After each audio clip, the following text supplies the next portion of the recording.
Well, I'm talking about the Celtics again. I guess I should have kind of planned for this. Schroder for what, 1 year? Taxpayer mid-level of about 5.9 million.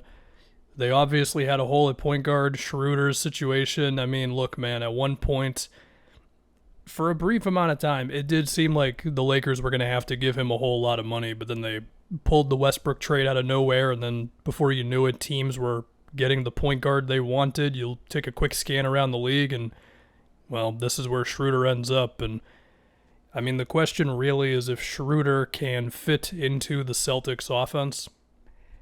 Apparently, they want him coming off the bench, which, I mean, makes sense. That is when he was at his best with OKC. So I think about the starting five. I guess it's obviously Smart, Tatum, Jalen. My guess would be Horford over Time Lord, and then one more guy.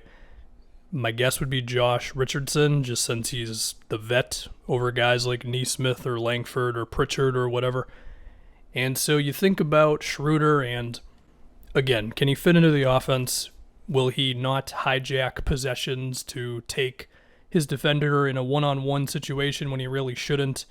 Will he not attempt bad contested shots randomly in a possession with, I don't know, 12, 13 seconds left to go in the shot clock?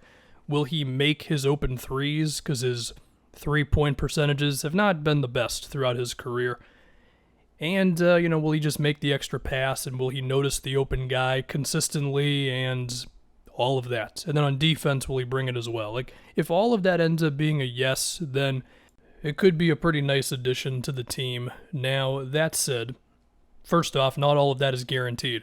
The second thing is, like I said in the video I did 2 days ago now, I don't think Schroeder drastically changes a lot of things for this team. I mean, to me, it's still a number of teams that are definitely better than them and a decent amount who are on about the same level as them in the Eastern Conference. But still, they had a hole at point guard, and there you go. And, it does give the Celtics another guy who could potentially be a trade option at the deadline or whatever. I mean, they've got Richardson's $11 million expiring.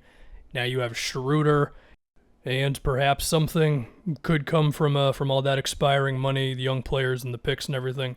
To speculate a little bit more with Schroeder, I mean, for what it's worth, Schroeder is not one of the better passers in the league, but he could add to a list of decent passers on this team. I mean, Tatum has gotten better. Jalen has shown some strides there as well. Horford is one of the best passing big guys in the league. Marcus Smart's a good passer, and he has improved with making decisions in the middle of the floor off of screens. The fear with Marcus is, of course, him shooting from almost anywhere on the court, especially shots that you don't really love. You've also got Time Lord, who has shown some passing chops as well, whether it's rolling to the rim, because of his ability to catch lobs and finish around the basket, he does have a decent amount of gravity, so he starts rolling, and then he can make the next pass, like if somebody's open in the corner or whatever.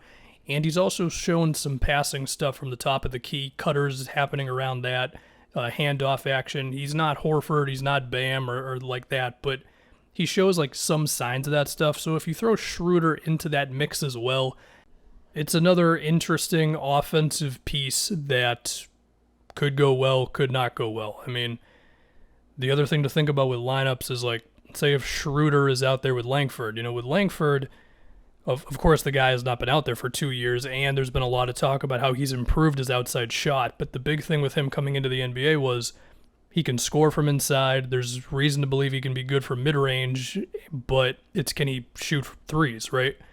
Neesmith is, of course, already good from three. Pritchard is awesome from three.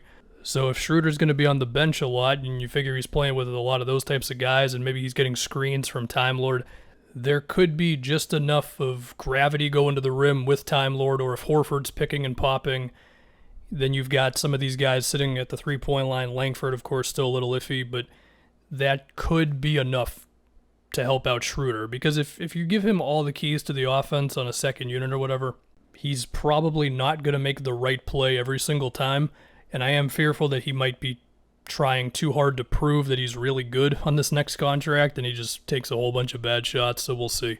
The other thing that would help is if you have one of Tatum or Jalen on the court at all times, or at least as much as possible, and then Schroeder can get help from that guy. So there might be just enough here to allow Schroder to be relatively efficient, give his best effort on defense, and not take a whole bunch of bad shots. So we'll see.